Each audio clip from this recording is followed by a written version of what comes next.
Hello, everyone, and welcome back to Flags in a Gym, a podcast dedicated to all things color guard. My name is Eric. I'm your host and resident color guard nerd. And for today's episode, I invited some friends to pick some winter guard shows they feel are hidden gems and worth watching. We've got a good mix of shows for you today, so sit back, relax, and let's talk some color guard.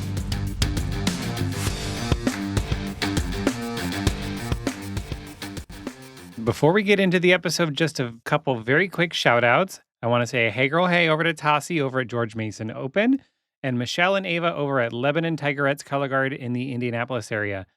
Thank you so much for reaching out with your kind words, and I'll be watching for you all this season. Now on to the episode. Hey guys, welcome back. How you doing? Hi. I'm doing great. Well, welcome back. So we are doing a special episode about hidden gems for winter guard shows, and this was actually proposed by one of my guests today, Matt Harris. So we are welcoming back Will Stevenson back to the pod, who's been on many, many times. Welcome back. Hi. And we are welcoming back Matt Harris, who was on the podcast with us when we did the Marching Pageantry Arts Museum episode. Did I get that right? I always screw up the name. Yes, you did. Yes. And I'm the assistant acquisitions manager for the museum. But thank you again. MPAM. Yeah, I always get the P wrong. I want to say performing arts, but it's pageantry. Oh, yeah. No, I used to say Marching Arts and Pageantry Museum or something. I was just like, but eventually, once you hear it enough, you say it right. But you said it right the first time. So excellent. For this episode, we each brought 3 shows to the table that we are going to talk about that we feel are hidden gems. Shows that we love, we think need a little more love, appreciation, recognition, whatever, or just sometimes you have that show you just really want other people to see. Like, this show is so great, you need to see it. So we're not going to be doing the big name shows. You're not going to see anything from AMP on here. You're not going to see any of the gold medal winning shows. You're not going to see, any of the big Scholastic World Guards. These are kind of smaller or lesser known. Now, I will say some of mine are not as deep cuts as y'all's. Well, Will and Matt did go a little bit deeper than I did, but that's okay. Mine were all finalists, at least. And the only 2 stipulations we had was 1, it needed to be a winter guard show, and 2, it needed to be on YouTube so you all, the people listening, could watch it, because what's worse than saying, this show is so great, I love it so much, you have to see it, and then you can't, right? Like, that's just really messed up. So we each picked 3, and we're going to go around the table and talk about our shows. We're going to try to keep it short and sweet, and we only picked 3 because, as you all know, listening to me and Will, we can talk forever about these shows, and I'm very short-winded. you and we were going to do 5, and then we're like, I can't have this be a 4-hour episode, so we're going to do 3. If it's successful, we will do another round. Please understand, we did not exclude certain groups or shows. There are so many great shows out there. We just picked 3. I told them pick 3, and Will was like, really? I have a list of 15 already. Like, Will was ready to go. Yeah. He had his playlist done. I did. Like 30 minutes. I pulled out that CVS receipt and I was ready to rattle off. So you're getting some deep cuts from me, at least, that are. So if you all love this episode and you love the concept, I think we'll all be happy to do it again with some more shows. So let's go ahead and get started. Will, we'll start with you. So give us your first show. So give us the school, the year, and why you think it's a hidden gem. Well, I say school. It could be, give us the group in the year. Well, right, yeah. Mine are all scholastic programs. So my first one is Lassiter High School from Georgia, 2002. They were in Scholastic Open. They did make finals at WGI. I think they were like in that 7 to 10 range, I believe. The show was called The Gray Space, and starts off with like the one side of the floor, side 1 is black, side 2 is white. There's a gray strip down the center and across the back, and the tall backdrops that match the coloring all around. Half the guard's in black, half is in white. There's one person in gray. And as the show develops, the gray takes over and gets pulled back. They've got this whole multi-layer tarp thing. They're pulling all that back. It's got kind of I would say sort of like an ambient soundtrack a little bit. It's got like a kind of a techno ambient electronica kind of vibe to it, which I love. So instantly spoke to my heart. I was like, I love this immediately. This show grabs me partly because I'm like, ooh, what are they about to do? Because you have that hard black, the hard white, and then this strip of the gray. So it's like, okay, what's happening here? What we obviously have the opposing sides kind of thing. How are we gonna do this? And then this song starts, and it's so quiet and kind of soft, and then it just slowly builds and builds and builds. I feel like I'm watching a movie almost. I am captivated instantly, flows so easily. The black and the white keep you can't see my hands, but I'm doing the show for you with my hands. The black side and the white are pulled back slowly by the corners, and we keep revealing more of the gray as the performers keep getting kind of pulled off, going around the back and then coming out, and they're also in gray, taking off their black and their white costume. And then as the music keeps building and building and building and building and building and building and building, the flags are coming out, and there's almost like this kind of, I'm going to say the word tie-dye. I don't know that they were actually tie-dye, but they kind of had that vibe to them. But again, very soft, kind of muted tie-dye, but everybody had a different color. And so they build into this gorgeous feature on flag, and then it really ramps up, and we boom, we're all gray. Here come the silver lame flags. The rifles are covered in silver mylar, so it's all sparkly and shiny, and everyone's in like metallic silver. And it's just like, oh my gosh, great. And then it just ends, boom. And we're like, oh, that was fantastic. Like I don't know. I'm even just talking about it. I'm just like, I just love this so much. And to me, what really caught me this time, I mean, it's what, 24 years ago. It's very current. I think you could see that probably in A class. It wouldn't be an open class show necessarily. I think design wise though, it would hold up. And it just for me, it's very much like finding the beauty in that gray area of life. The uncertainty, what is this? But finding at the end that it's really beautiful and exciting and joyful and hopeful and all those positive things. It's not scary. It's gorgeous. Yeah, I watched it. So I will say I had never seen your three, and Matt, I don't think I'd seen any of your three either. So that was I got to see these in a first view, and I will say with Lassiter, Will, you did take more of an artistic approach to this. We were talking about this before we started recording, where Matt and I kind of took more fun, entertaining, and Will kind of went for shows that were a little more artistic. And I do like the Lassiter one. You know, it is very intriguing at the beginning, and I love how the gray just builds and builds, and then that rainbow effect comes out, and then it's just bam, shiny silver. Just like you said, it is a very cool concept. And I do agree. I think it could stand today. I will say if you go and find it on YouTube and want to watch it, be warned, the copy is from the local circuit championships, and it is a very jumpy video. So but you can still get the show and see what's happening and get the vibe of it. But the video quality itself is a little jumpy, so just be warned of that. But you can still hear the song and get the gist of the program and enjoy it, I hope so. Yeah, I think so. I mean, I watched it and I was like, yeah, I get it. I mean, you could tell it was an older video. It looked like it was like a VHS converted to a digital file. So it's just like, okay.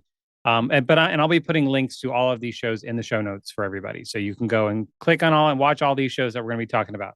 I think one of the things that stuck out to me, and I love the conceptual like nature of this show and how they play with the floor. It feels very organic, and a show that it really called to my mind was Chimeras 1999. Completely different like content, but the way they played with the floor in a way that you could not predict what was coming next was just like that show. And whereas, Chimeras was like colorful, this is just totally great. But the way that they played it and just totally transformed the space. And I mean, I absolutely adore that. Anytime a guard plays with the floor, I'm like, yes, I love it. I don't know what it is. It's just something so satisfying about changing the It's stage like that. exciting to see how they do that, right? It's like it's very much like, oh, I'm at least going to be pulled into your little world here to see what you do with that, because that's a beast of a thing to mess with. And if you're going to do it, boy, am I hooked to see what's going to happen. Oh yeah. Yeah. Yeah. And they didn't just pull the floor either. They like made shapes with it. Like they would pull from the corners down to create these triangles. And then, Yeah, yeah, you're right. I noticed that actually tonight. I rewatched it before we did this call, so I noticed that. I was like, yeah, they're making it something. They're not just pulling it back to reveal gray. They're making it a moment. It's got purpose to it, as well as everything else, which is really, really cool. So Lassiter High School, 2002. And again, it'll be in the show notes. So, Matt, what you got for us? What's your first pick? So my first pick is probably the deepest cut on this list. It's a school called Northern Nash High School, and the guard was called Totally Pointless back in the days when color guards from high schools had names. And the name came from some member of a guard saying to the instructor Paul Orset that spinning flags in the gym was just totally pointless. So their varsity guard was totally pointless, and the JV guard was moderately pointless. That was what they were called, which I think is the most hilarious thing ever. I do miss when guards would name themselves, but Oh then yeah. WGI came in and put the kibosh on that one. So Oh yeah, it's definitely one of those iconic group names from high schools like that. You can't think of Northern Ash without, if you know it, without the name Totally Pointless.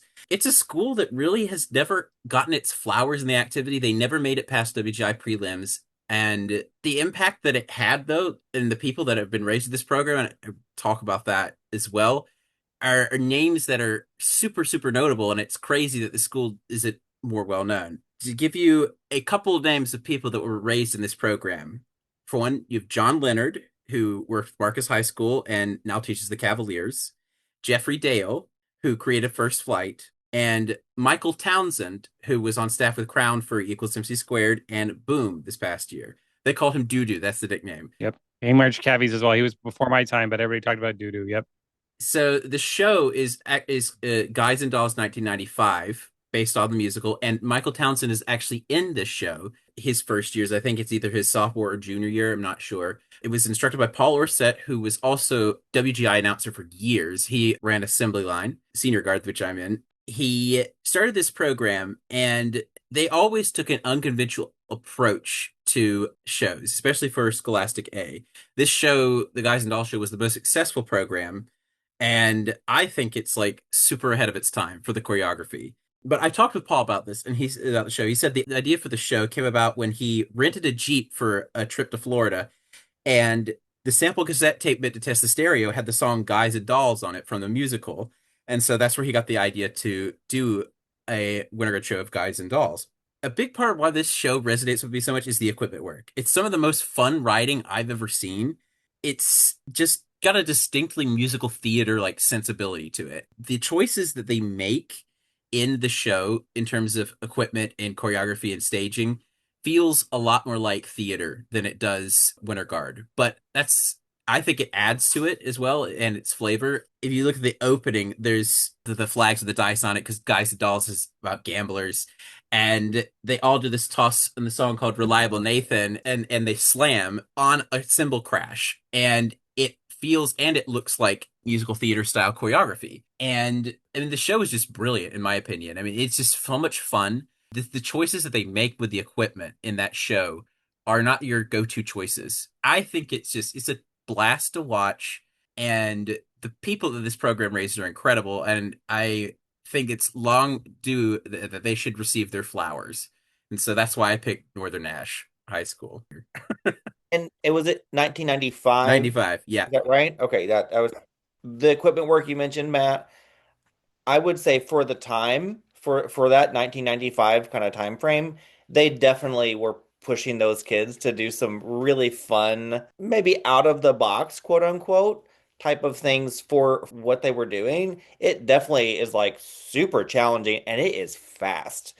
It is fast and like you said, there's like a musical theater kind of vibe to it in the looseness of the way it's being performed and presented, which is really it's fun. It's super fun to watch. I think maybe groups today would almost find it really hard to do that because it's so they're so connected to the body and the equipment together. Eric's making fun of me with my arm gestures that you can't see. But that was what really captured me the most was especially the flag work and the demand on the kids to present it in this way that is so connected to their body that we don't see a lot today. We see so much that is very grounded in equipment and it's so and that's why when you see these groups that are like the Canadian groups where they start with movement first and the equipment comes out of their body versus Americans that tend to go equipment first. It's such an interesting approach to see that happen and to witness it. And I think they were dabbling in that maybe a little bit. It feels very field of view inspired too. I Oh yeah, and I've talked with Paul about it. It's like it definitely has the same sense of character and presentation. I mean, that's something that the Northern Nash Totally Pointless did really well. And but Paul is a theater teacher as well. He retired, but he used to teach musical theater and theater. So I think that also probably played into that as well. yeah. I hated it. Next. Uh-huh. Yes. Oh my gosh. It was trash. No, I did like it. I will say the video is a little bootleggy. One of those, like a mom in a stand is recording the show. Keep that in mind when you're watching the show. There's lots of woos and all that, like that is very much in the camera. what what are you Girl, losing it you about? had, girl, you had to fast forward like 5 minutes into this video before it started. You do. I was like, where is this show? I opened the video and I'm like, why is a high school guard 8 minutes long? It was, oh gosh, that killed me. I was like, what is happening? Oh, let me fast forward into this before it Yeah. starts. But no, I do agree. You can see the theater inspiration in it. And it is very not your traditional color guard transition, right? It's almost like you're watching like a mini like Broadway production, like on a cruise line, where it's like people come out, do a Yeah. little number, da da da da da da da, and then they leave, and out comes somebody else, and starts like another segment, and it just keeps moving and moving and moving and moving that way.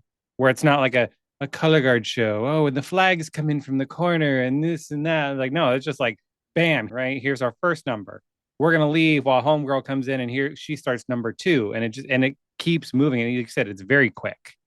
Hmm. I did like it. It's a lot of fun. Yeah. But yeah, that first 2.5 minutes of just the mom I was like, recording the setup. where are the kids? I love it. It was good. It's definitely a fun find to watch for sure. Yeah. I would definitely recommend watching it. All right, let's move on. All right, we'll go my first. You both just referenced the guard that I'm going to do first. So I'm actually Yay! going with Field of View. And I am going with Field of View 1997. And the show was called A Study in Conformity and Avocado. They were 15th place. Now, don't let the title fool you Or the placement. or the placement. There is a reason they were 15th, and you're going to hear why. What I love about the show is there's always been the running joke in color guard with instructors. There's always been that running joke of I want to do this show or that show, like the 80s workout show. But there's always been the people that said, I want to use like a judge's commentary for my soundtrack and just pull all these judges' tapes and saying these wackadoodle things to make it my soundtrack. I've always felt, I've heard a lot of people say that. This is kind of like that. Very much. This show is basically a diss track to the judges. I don't know what sparked it. I don't know why the director or designer Field of View said, you know what? Screw it. This is what we're going to do. And we're going to give exactly the middle finger to the judges in this show. And what I love about it is it's just the amount of balls it took to put this out on the floor because the show mocks the judges the entire time and the judges still have to judge it. And the whole premise of the show is it starts with this voiceover section and it uses like things you would hear from like the stereotypical 50s on like what you need to do to be successful. Like you need 2 cars and a garage and 2.3 kids and you need a house and making the right phone calls and knowing the right people. They have one voice doing that and then they have another kind of like muted woman voice like this that was mocking it with things you have to do in color guard. Like you have to have earth tone colors and you have to toss when the soundtrack gets loud, oversized flags and non-musical flag work. Like all these things, just like if you want to be successful in color guard, you need to follow this set of rules. You can't color outside of the lines, which is a big through line in the show. Talking about how it's all about who you know, and the judges only award people that stay within the conformities of the rule book. And then the opening monologue section stops. And then, from what I gather, the judges come out. Like it's like the after party. So they're like mocking the judges. And they come out with the martini glasses and the martini flags, and they're acting all drunk and crazy, like saying this, the judges were drunk and crazy, like that's the way I take it. And then after this, it goes back into another narration where it's like, if you want to succeed in color guard, you need to look at pages 77 and 93 of the WGI adjudication manual. And it keeps talking about things you need to do, like tosses, hand changes, turns on one leg, turns on two legs, turns on three legs. And the performers are doing these things on the floor. And it's just so funny, like because it's mocking the crap out of the activity. And then at the end, they have this, the floor is kind of sectioned off where if you're looking at the floor from like the center back to like the front right corner is a line that kind of cuts off that back right corner. And they have two flag features going on at the end. You've got like six performers with just a gray flag just doing drop spins in a line. They're standing in a straight line doing drop spins. And on the other larger section of the floor, you have the rest of the guard going hog wild, doing some crazy flag feature, tons of body under it, like really kooky, crazy or whatever. And there's a judge in between them, and they finish, and the judge hands the trophy to the drop spin people. And then the final voiceover was like, it says, it's all about making the right phone calls, and it's all just saying you're only going to win if you know the right people and you rub the right elbows. So this is why I love it, because it is like Will gave me the finger, probably for multiple reasons, but it is just like a straight up middle finger to the judges. And I just love that they had the balls to put this on the floor. Plus, it's fun. You have the martini olive flags, and then you have them coming out with the giant plastic martini glasses and just like basically falling all over the floor. And it's so much fun. And the reason it's in 15th is because the judges hated it, because it's clearly you're making fun of me, right? If I'm a judge, but they still have to judge what's on the floor, and Field of View knew that. So they knew if they put out something good enough, like you have to put me in finals. Like we know how to play the game, but you're going to put, they knew they were going to end up dead ass last because of the content of the show. If you just want to see a big middle finger to the judges and the activity as a whole in the late 90s, I don't know what was happening in the activity, because it's clearly they were upset that if you didn't conform to the rules, you weren't going to be successful. So that's a good study in history. Go back to maybe talk to some people and say like, what was it about this? Why were they so upset? But that's why I love it, and I think it's a hidden gem. So Well, I love meta stuff like this. And Field of View is always so much fun. I'm so glad they're coming back next season. And this season, oh yeah, this season. I Oh, forget we're right. in 2026. It's January.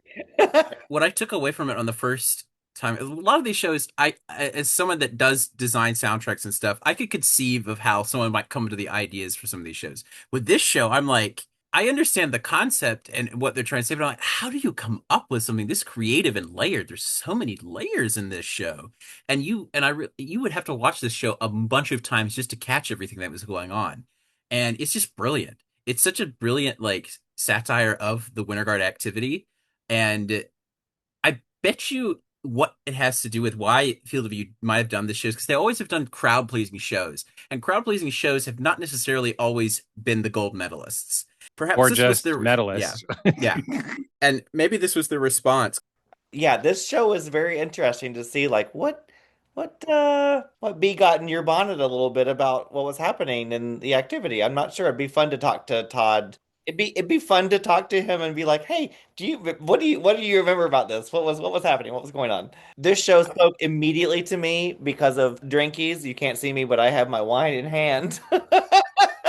So I was immediately taken. I love a martini, so I was thrilled to see that. Love that. It's just so ridiculously fun. I mean, Eric, you already said all the things about what was happening, what the show's about, but like And I maybe only caught like half of the digs. I mean, this thing is loaded with like you both, well, this. yeah, This you is both said, I mean, it is layered. Like Matt, you said that soundtrack, yeah, it is loaded with, I mean, how they put that together, I don't know, but I hope that person made some good money off of that because that is a wow, my goodness, masterpiece.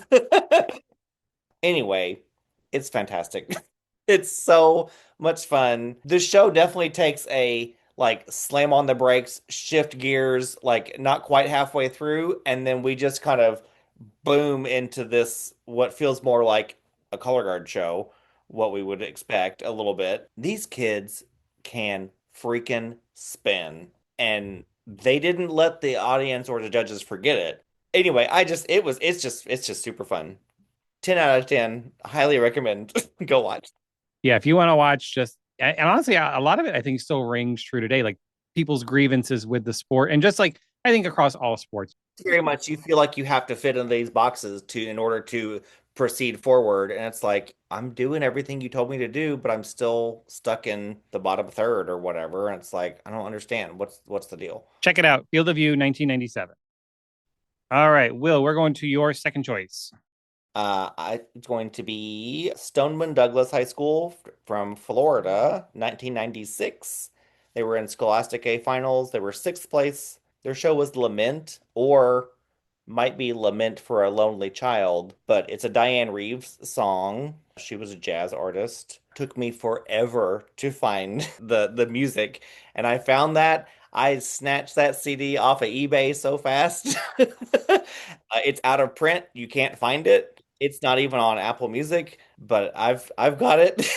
Thank you to Tim Lee. Ages ago, I asked him. He was their director at the time, and I asked him what it was, and he gave me the info, and so I was able to find it. But this show is full of just drama and ponytails and a back skirt and gorgeous, just absolutely gorgeous color guard. These kids can dance like nobody's business in Scholastic A for 1996. The movement alone is just gorgeous to watch. So effortless and well put together with the soundtrack, especially picking up some of the nuances.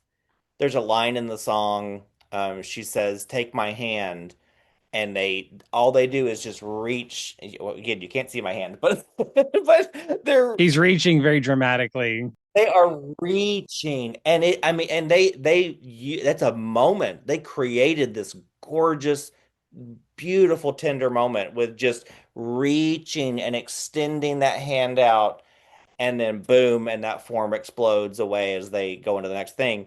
But I'm like, that is some serious subtlety for, again, Scholastic A in 1996. Not everybody was doing that. It's a very mature show. If you watch it, I will say it's not exciting in the way that other shows can be exciting, but they are generating effect in ways that a lot of groups today could easily take note. They use the skirt on the costume. Their stage is set up. They have these huge, probably 12 or 15-foot poles that are stationary. They don't move all over the floor. And this is a big guard. They've got like probably 25, 27 kids. They use it so well, condensing, exploding around. Oh my goodness. It's just staging wise alone, it's just wild to watch this show happen and how it picks up the soundtrack. That gets me every time. I'm just like, man, these girls were getting it. They have a full ensemble rifle moment, which is kind of like, oh, we can all okay, I'm here for that. And they whip that ponytail and that skirt around, and it's just like I'm here for every bit of it. It's funny thinking about like, would this happen today? No, they probably would be in the bottom of regional A in terms of what they're doing. It's not complicated, but it's how they're doing it. It's how everything is achieved and utilized. And that is incredible. That would hold up. Well, it's also 30 years ago, so Oh God, I didn't think about this. That is that is 30 years ago. Wow. This year even. That's yeah, wow. this year. Well, all the more reason to watch this show because here's your 30th anniversary performance to watch. For me personally, it is my aesthetic to a T. You get the gorgeous costume, you get the ponytail, you get a giant flag feature that just goes on and on and on and on. And the drama of the song is just it's just a 10 out of 10 for me. So I can't. I'll shut up. Yeah, I do love the skirtography. You talk about whipping the ponytails, but they use those skirts a lot. And the half skirt is always so common in color guard, and then people don't use it. It gave me vibes of Choctahatchee a few years later, with the poles and everything. I was like, oh, Florida and these guards that sticking the poles all over the floor and everything. But I enjoyed it. I do agree. It's understated, more subdued. It is not flashy, but it is well done. And it's Scholastic A from 30 years ago. So when you all watch it, just remember that. Because you watch Independent World from 30 years ago and you're like, oh, okay. I will say, even though it's 30 years ago, they're still serving you everything about Scholastic A. They're serving you training, they're serving you execution, they're serving you performance. That's still on the sheets. I think one of the things that stood out to me, I'm surprised y'all haven't touched on this already about this show, is the drill. There's one part where at the beginning where they cross over and slide through and to this like rhombus shape in the front right corner. And I'm like, holy cow. It was like Star of Indiana 91 where they make the giant cross and transform it and you can't see it's coming. It was the same kind of effect. And I'm like, how did you stage this? How did people come up with this? It's just the drill is on point. That's something I wish we would see groups come back. It may come back into style sometime. It's just some like drill focused guard with color guard. I mean, you don't see it as much now, like with formations. Oh my God, when it is done well and it's mixed in, it is so awesome to watch. I mean, that period of the 90s is like this perfect blend between drum corps like drill and modern winter guard drill where it's a lot more organic and it just feels it flows, but it also has an order and a precision to it. And they hit their spots like, oh my God. And then there was that surprise, like little like flag toss moment where the flag just like it'll pop out. And I On was like, oh, that high okay. note when she goes up and that flag does a double and a half, boom, and they nail it. And it's like, oh shoot, where'd that come from?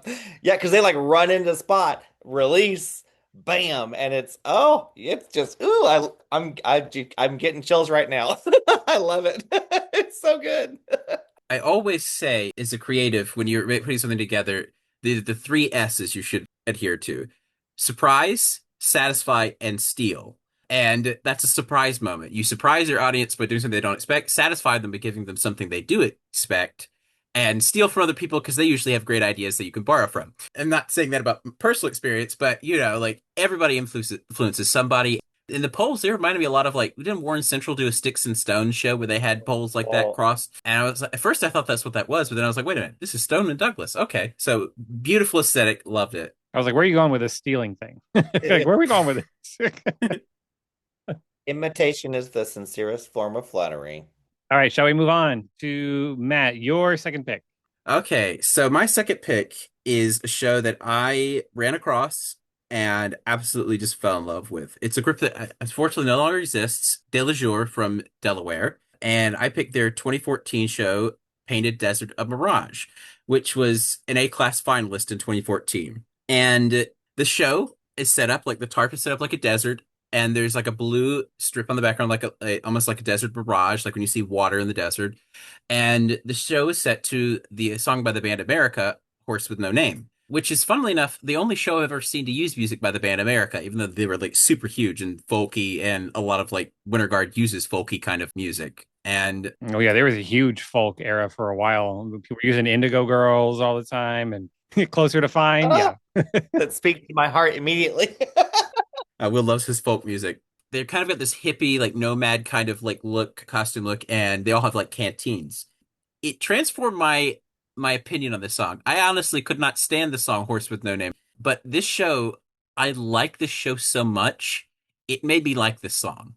And that's when you know you've got something really, really good, is that it transforms something that you don't like as something you do like. I had a similar experience with the Blue Coats when they had Come Together by the Beatles, that song.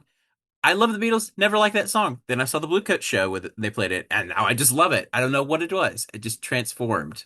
They sort of play around like Bishop Carney did with paint, but with sand, a different colored sand. And they actually paint things with sand. The sand comes out of canteens, it comes out of flagpoles. It's different colors, and it lines up with the lyrics. So there's a part that talks about a riverbed, and they make like an abstract riverbed out of sand. And then there's different colors that line up with stuff with the lyrics. So it's just really, really creative usage. You can see the guy comes out, there's like a flagpole with like green sand comes out of, and the caps aren't on either end. You can tell he's like being very carefully, like it was rehearsed, trying to pick it up so that the sand just doesn't come spinning out, and then he spins around with it. It's just wild. I think another reason I like is that the obvious design choices are not taken with this show. At one point, they pour sand out of the canteens, which I was like, that's such a creative idea.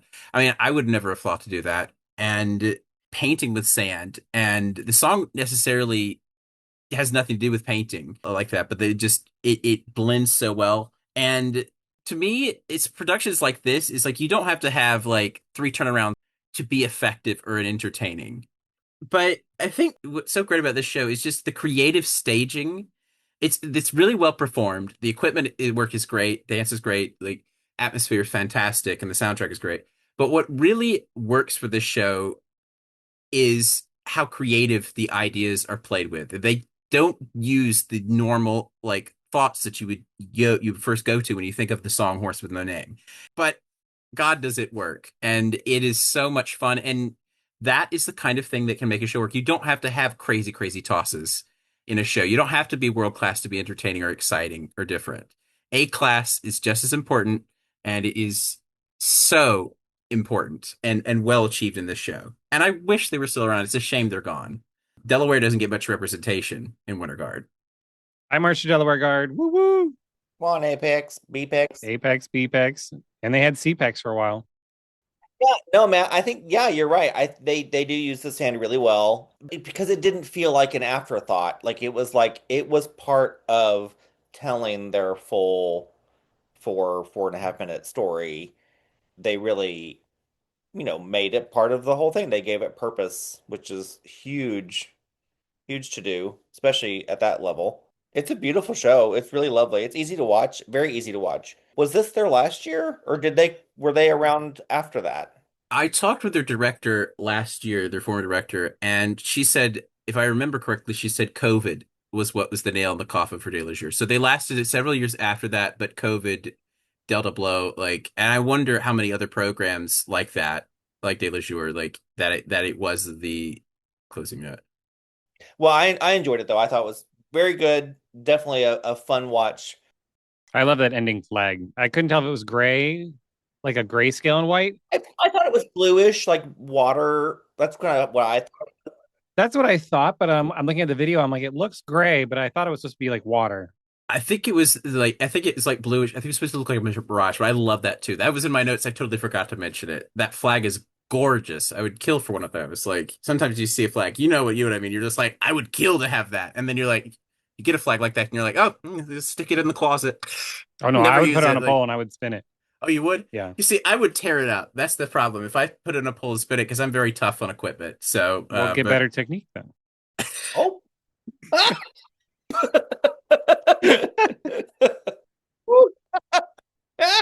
We'll be back after commercial. Alrighty, let's move on. My turn. My second pick. I'm going with the Virginia Color Guard. I call it local. They were like 4 hours away because I'm up in Northern Virginia and they were in Southern Virginia. But I'm going with the Study Winter Guard out of Yes. Bassett, Virginia from 2003. And their show is called The Fear Within. And basically, everybody just called this show Phobia, the Phobia show. Phobia show. Yeah. They were a guard they were only out for like 3 or 4 years. If you remember West Johnson High School with David Duffy, who was their director, he did the Study as well. They were an open class in 2003. They finished sixth. And this show is just super cool to me. It used music from the movie Signs, which was hella popular at that time. Everybody was using this music. Yeah. You've heard it. But Signs, that's what that was. I was listening to that and I was like, what the hell is this music? It's like so friggin' intense. Yeah. Signs. Got it. So everybody used the music from Signs in 2003. Then 2004, everybody was using Europe Road to Perdition music. 04, 05, that got popular. But the show is all based around phobias. They have a single chair on the floor that kind of represents the fear. So they have always incorporate the chair into whatever fear they're doing. They cover so many. They do spiders, fire, heights, open spaces, death. And then the two big highlights of the show are claustrophobia and water. Those are like, I mean, there's probably a couple others in there, but the claustrophobia feature is super cool. It's an all rifle feature, and there's like squares that are like painted on the floor. So there's like a tiny cube, and then you reach out, there's a little bit bigger, and a little bit bigger. And so they're all spinning on one side of the floor, and then they keep compressing down into a super, super tight square. And then there's a girl standing on the chair, and they throw this. I want to say it was maybe a quad. It could have been a triple, but they were standing like 30 centimeters from each other. I mean, they are packed in this little square. They throw the super tight toss, they catch, and then they immediately turn and point the rifles right at this girl, like trapping her. It's such a cool moment. And then the ultra highlight is the fear of water. They have these props, and one of the props you can stand on And the boy that goes inside the prop, I actually marched with them at Cavies. His name's Adam. This performer on top reaches down and pulls the front cover off, and he's trapped in this prop. And she's got this giant, like, water cooler jug full of water that she's dumping on him, and he's just losing his mind. It's such a cool moment. And it's done super, super well, like you'd expect. If you remember the Wes Johnston shows for the longest time with David Duffy, I mean, very similar. Did a great job, and it's paced extremely well. They get through a lot without feeling like you're getting through a lot. And their 2004 show is also super cool, where they did the Seven Deadly Sins. So if you want like a little bonus, check out '04 while you're there. The one thing I will say, if you go to watch this video, which you should, the sound is a little intense. Like, I don't know how they converted it to the video file for YouTube, but headphone warning if you watch this. It's like super bass boosted or something. So just know that when you watch it. But the show itself is great, and I love it. And I remember seeing it live in person, just captivating. And I wish they could have stayed around longer. I have a little story for you. I was told about the study. When my introduction to them was from somebody who was a little bit of a long-term person in our circuit and said that the members of the study said that if they ever formed a senior guard, that they would call it the test. And I was like, that is the most hilarious thing I have ever heard.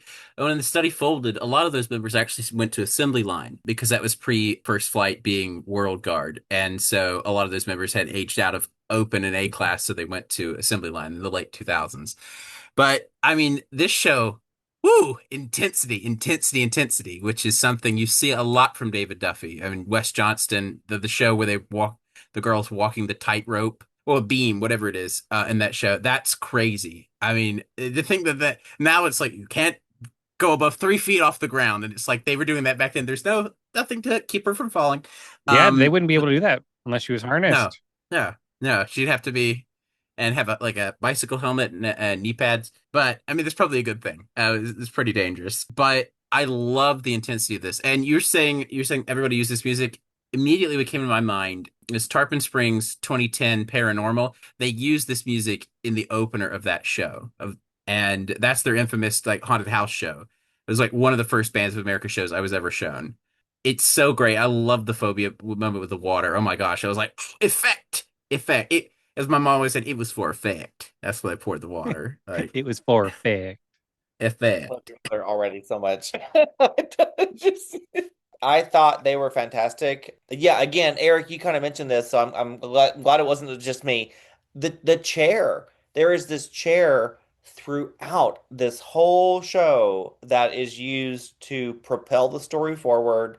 It's used to help create these incredible moments. And yeah, wow, I was like kind of captivated by the chair, which could have also been video editing in terms of what they did with that. But that was really neat though, and I kept waiting for more chairs, and we never got it. And I'm glad they didn't do that though, because it was like it kept the story or the emotion almost very singular. Like, this is so personal. The phobia, whatever it is so personal, and so I'm the one in the chair, whatever version of this is. I was like, wow, 23 years later, and we're talking about this darn chair. Well, that's how they It's did like, it. It's if you listen to the voiceovers, there's a male voiceover or a female voiceover or whatever, and the character mhm. on the chair matches the voiceover. So there's like a girl talking about don't ever play with matches, and she's the one in the chair.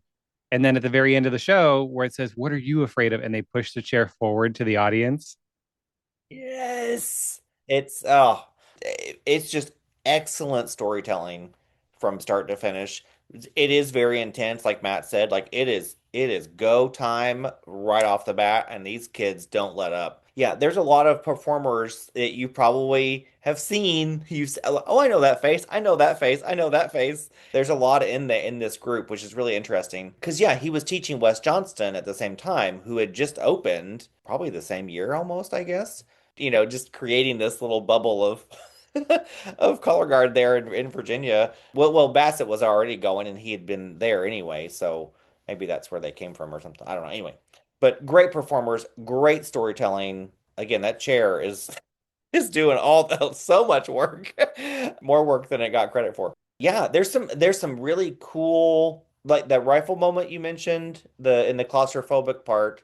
That rifle moment is incredible. And then I think their big flag moment was actually during the fire, don't play with matches part. I wish that they had done more of a bigger water flag feature moment at the end, but that's okay. We had the big prop that was having its moment. So There was a moment going on the floor, but obviously the highlight was look at the guy being doused with water. right, So like when they right. do a wider shot, you can see, oh, there was like exchanges happening in front of it, but nobody cared. Yeah, I missed that. Yeah. Well, oh well. But the Seven Deadly Sins show in '04 was actually that was world class, right? Because they got promoted even though they were like I sixth don't know how they got in to world. I don't know if they '03. just self promoted or I think it was probably mid-season. They had to have come out and open and no, they just came out in gotten world. Fun little fact about the Seven Deadly Sins show, because that was a circuit show for me. So I got to see that a couple times. And they do the Seven Deadly Sins, and the lust section was in the middle. I saw that early season. What's on the WGI tape is a kids movie compared to what they had on the floor originally. I remember it from the Nashville regional and or is Nashville or Mid East, I forget, but it was like, oh heavens. Yeah. It was the clutch your pearls moment, and that's not what's on the tape. So All right, let's move on because we are already running a little long here. We have three more to get through. All right, so Will, what's your last pick for today? I think I saved the best for last of my three at this moment anyway. Ferndale High School from Washington State, 1998. They were fifth place in finals, Scholastic A. It's to an orchestral piano piece that we are all very familiar It's with. Hungarian Rhapsody. If you don't know the name, you Yes, know the that's tune. thank You've heard it. You just yes. may not know the No, name. this Bugs Bunny kind of Yes. it's all that. This show is programming palooza. They filled every single moment they possibly could with this. And the staff did their job of designing it, writing it. The kids delivered like freaking crazy. I seriously think this show is the one you could do it this year and it'd be in finals. Easy. It is spectacular. The writing, the design, how it all happens. Yes, the performance too. These kids performed the heck out of it. They had the personality from the neck up. The face was doing the work. Which you're right, that's hard to get kids to perform and show that, right? I've struggled with that so many years with some kids of just we have to show the emotion. We can't just do the body and the equipment. We have to also bring it to life with our face. They were bringing it to life with a full head to toe body moment and everything else. It's so much fun. It's very upbeat, crazy energetic. Very Um, campy. there's humor. Yep, there's some campy humor, which is fun. They lean into that a little bit. They're giving us that drill, quote unquote, staging as well as staging, just this kind of more a little bit more organic feel. There's this one part where the before the very big ending flag feature, the flags are behind the props, and they've got these three props in the back side one corner that are tiered, so they get bigger as they go back and the flags come up. You don't see the kid, but you see the flag come up behind the spaces and it is wiggling. It is like shaking as the angle gets progressively steeper and steeper and steeper. That is in time. I've rewound the tape. I was like, "Wait, what? Oh my gosh." Like it is fan freaking tastic. If we ever do a fan's favorite video, that has to go on that video because it is spectacular. Yeah, I'm I done. agree. Like, oh my I goodness. hadn't seen it, and then you when you sent it, I was like, "This is really fun." I'm gonna say it's stupid, but I mean this in a loving way. It's like that stupid, campy, fun show. Like the way they play with the props in the beginning. Oddly enough, it's the same year Lasseter did it with where they had the big props in the back, and they did the whole moving people, where like the continuous Hmm. cycle through the props. Yes, yes. And they almost did the very something very similar here, which I thought was really cool. But right from the opening, just the way they kind of come out with their legs bent and they're like shuffling side to side, it's so funny, but it's so good. So modern and also it's so of its time and also so now. Like there's something, and maybe that's the time span. I mean, 20. I agree, and I just love the fun aspect of it. And generally, like we were saying earlier, fun shows generally don't are not as successful. But I just love that, They cracked 90 and they were fifth place. They were a solid fifth place. Like, holy and it cow. just I love that it was we're just going to do this and we're going to go full blown fun, and but it's still extremely well done. Like I was smiling while watching it just because and laughing at just some of the things they were doing because the choreography is so ridiculous, but it works because it fits exactly with what's happening in the music, and the kids are all dedicated to it. I love it's so much camp and so fun, but it's executed so well. I mean, they remind me a little bit of Birds, and I don't know why that it just the quirky movements the when they come walking out, and I don't know it draws to mind Allegiance from a few years ago, the Roadrunner show a little bit, and the color choices are very similar as well. You know, the blues and the yellows, and that it also. I mean, Liszt's Hungarian Rhapsody, that's not an easy piece of music. That is fast. It is hard to play, and it is hard to move to in time. And they just executed it so well. Oh my gosh. I think one of the things that really stuck out to me about this show is that camp is just so avoided. It's not done as much as it used to be in Winter Guard. You see groups, I mean, Vox is a little campy, Amp is campy. Groups tend to stay more serious or artistic nowadays, and as compared to like the 80s or the 90s. I miss that. Campy can be so much fun, and it can be clean, and it can be exciting, it can be award winning. And I really wish that's something we'd see come back even more in the activity. It's starting to peak its way back in, but gosh, I mean, shows like this prove that you can have an award-winning program that is fun, it's campy and silly, and it can win. If you go down the rabbit hole of this video on YouTube, there are a couple other videos of the same group in the years right after, so like 99 and I think 2000. There's a couple other videos of the same Winter Guard. They're equally very fun, but this was the only time they ever came to Dayton. Alrighty, let's move on to Matthew, your last pick So my last pick is our oldest show on here, but I and don't want longest. anybody in longest. Hey, it was the 80s, okay? Like things were different back then. Like people didn't care if you tossed a saber on a bare gym floor back then, apparently. But my show is Guardsman Winter Guard 1987. I don't believe it had a title, but it was sort of a vintage kind of 50s, 60s TV theme show.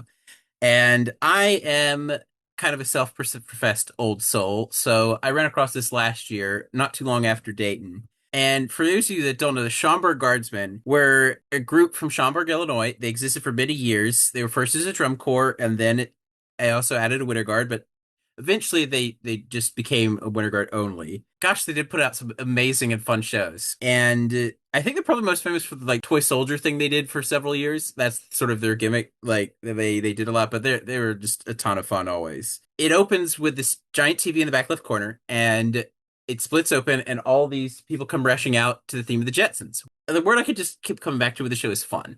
The music is fun, even if you don't know the TV shows. There's like outside the Jetsons, there's American Bandstand theme, there's Gidget, there's they do Bye Bye Birdie, like it's a TV movie, and of course there's I Love Lucy.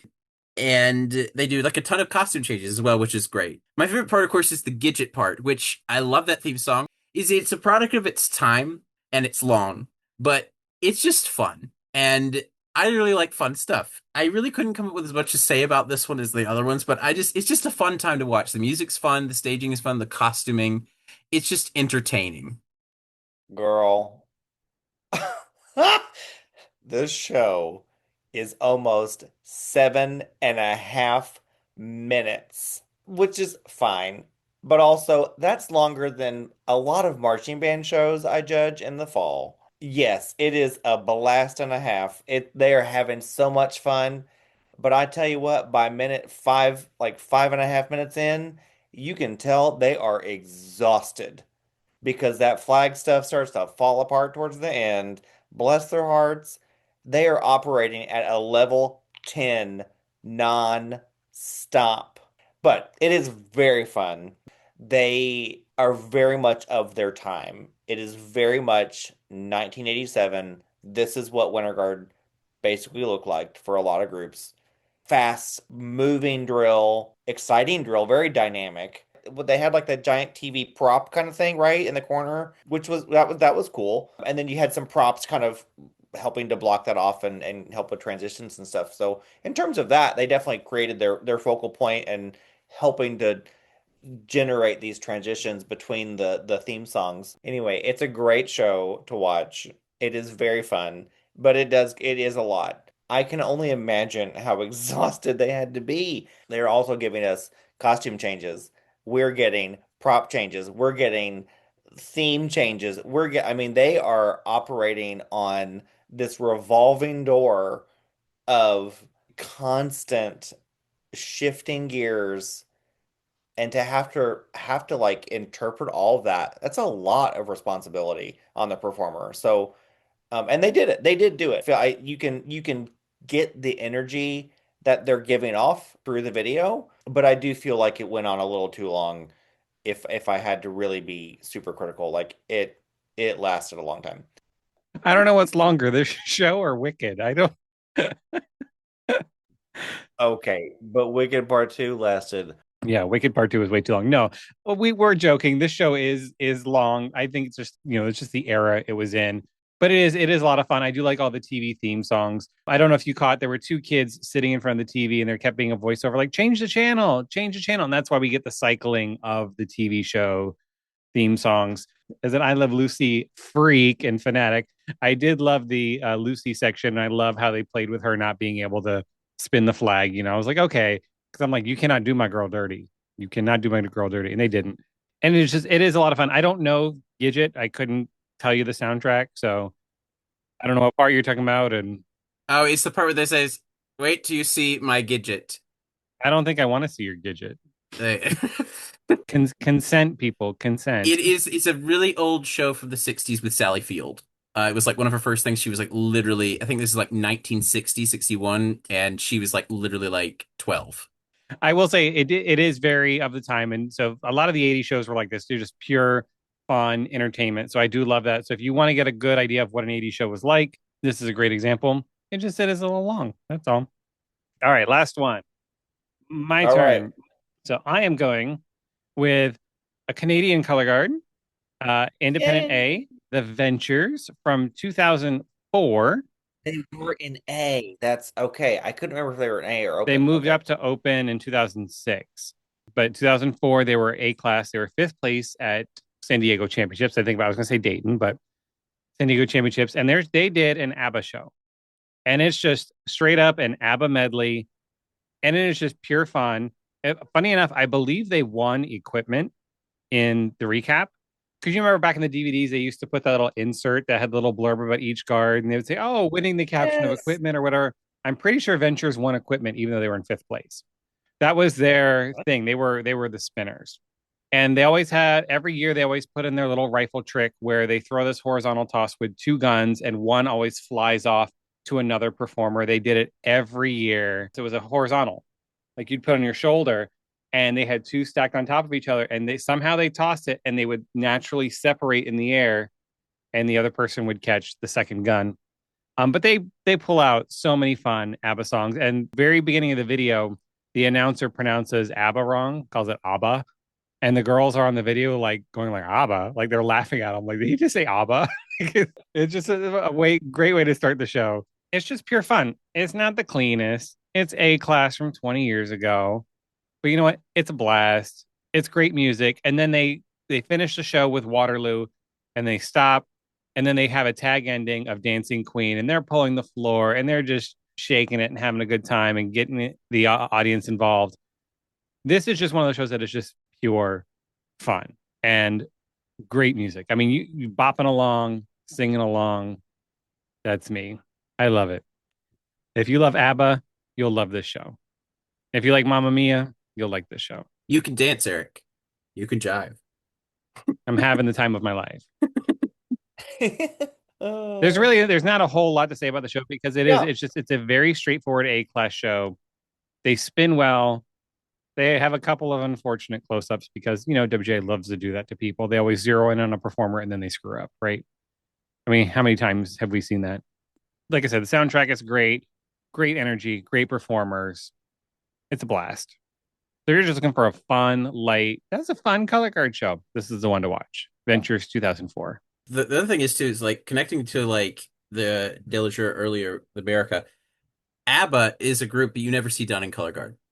It's a group. I was told that maybe it was because if they were on the forbidden music list for years for WGI. I don't know. Maybe you have more context on this since y'all are more experienced guard heads than I am. I remember the Forbidden List. I do remember that because like John Williams was on it, the Beatles were on it, and then somehow Fantasia still did their Beatles show. I don't know how that worked. Carmina Burana was on it. But yeah, they had the you can that was like the start of the copyright whole thing that started. It was like there was this band list. John Mayer was on it for some reason. Not John Mayer, James Blunt, the You're Beautiful guy. Oh, He because Corona yes, did he one was of his on songs. the yeah, Oh, what was it? It was when they did the Heart show. yes, Oh, I can't think of the song, but anyway, that was used a lot. Goodbye, My Lover. There we go. That was used yes, a lot. That yes, ended yes. up being on the banned list, and then a few years later, we got this whole copyright click and clear. Got to get clearance, Yep. and before you can use anything, and then everybody started using pianos being tuned and violins stringing one note for 4 minutes. Yay! But go ahead, Matthew, if you want to continue. Well, only other thing else I had was it's just Ventures. That's another group. They don't get their praises sung enough anymore. I know they don't exist anymore, sadly, but No, they do gosh, they're so exist. much They do fun. exist. They They do do. exist. They do it. They Okay, do we'll cut exist. that part out. No, we can leave it in. They're coming back to.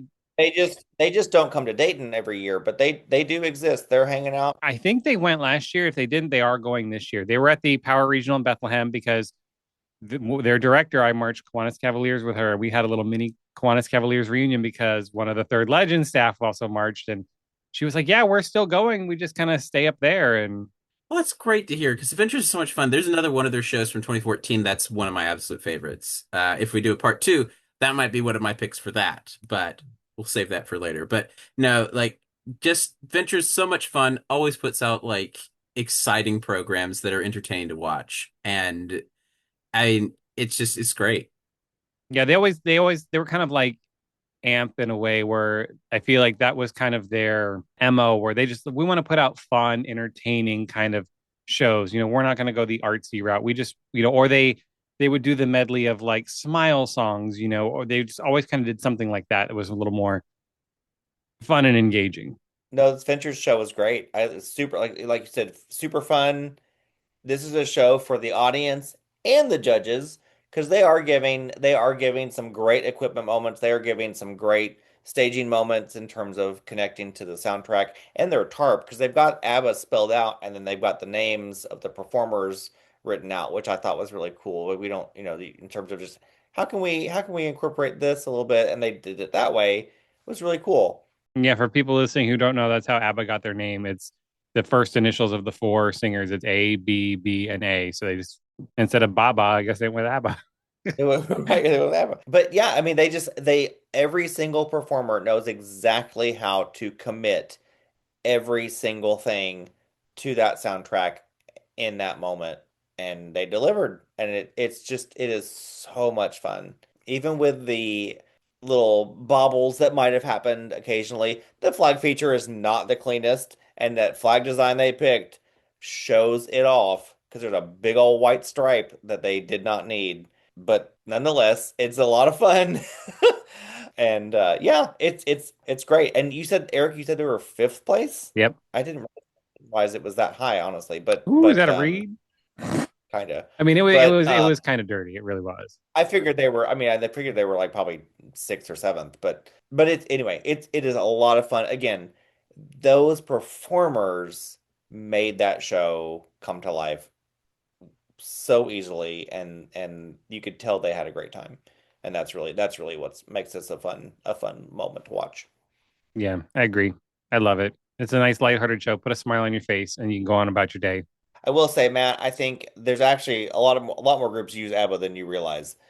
Really? I will say maybe they don't always go to Dayton, so there is a bigger world outside of Dayton. Let's not forget that. So Oh no, I know. there Like are it's tons of groups that will use Dancing Queen, etc., for their regional light guards, and God knows I've seen plenty of those. Give me a neon double swing flag featured a Dancing Queen. I would take that all day, every oh day. yeah. Sometimes, yes. Better than these regional A guards trying to be Onyx and when they can't. All right, well, that's what we got. So those are our hidden gems. So links to all of these shows will be in the show notes for you. So definitely go check them out. They're all great shows.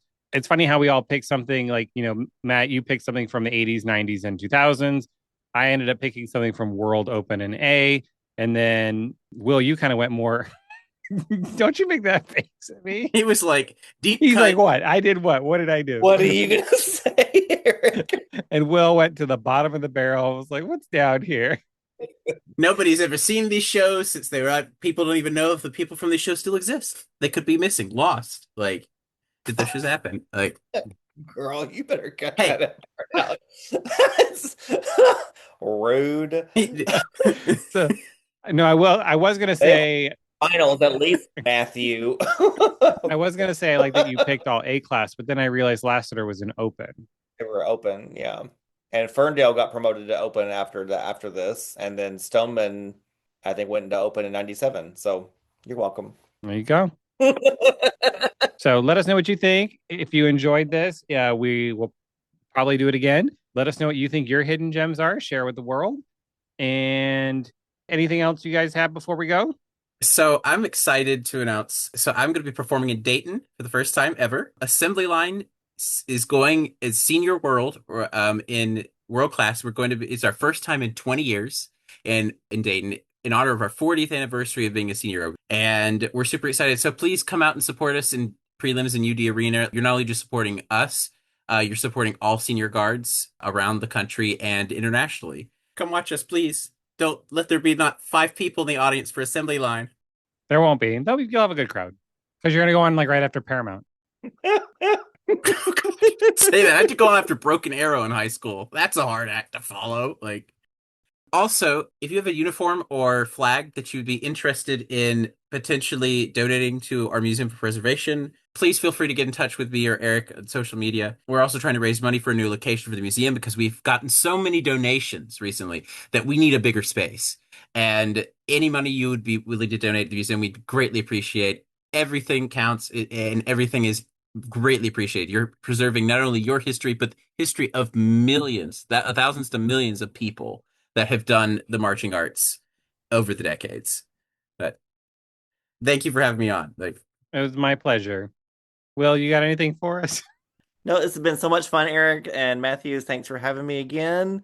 I'm going to start judging next weekend at a local show, so excited for that and see where the season goes. And good luck to everybody. And remember to wear all your sequins and blind us in the gym so we clap for everything. Mama stepping into the indoor circuits I now. am. I'm going into the gym. I'm done with this teaching business and sitting in the gym and giving you my thoughts. Buckle up. No, I'm excited for that. It'll be fun to enter that side of the judging aspect. So yeah, Yeah, that'll be a lot of fun. yeah. I wish you the best of luck with that. Thank you. I'm a little nervous, but I'm sure it'll be fun. So You'll be great. So we will catch you all next time. Thank you guys for being here. I hope you have a great night. bye. And that's a wrap on today's episode. And I feel I deserve an award for the editing I did on this one. Matt and Will are huge nerds like me, so we can get to rambling real quick. I cut out over 45 minutes of us just going on and on about these shows. This weekend is our first Flow Regional, so I'm going to be doing weekly episodes recapping each one. And I'll be going to the Indie Regional in a couple weeks as well. So if you'll be there, I'd love to meet you. Best of luck to everyone competing, and I'm so excited to finally see everyone's shows. So until next time, stay safe, stay fabulous, and remember, at the end of the day, it's just flags in a gym.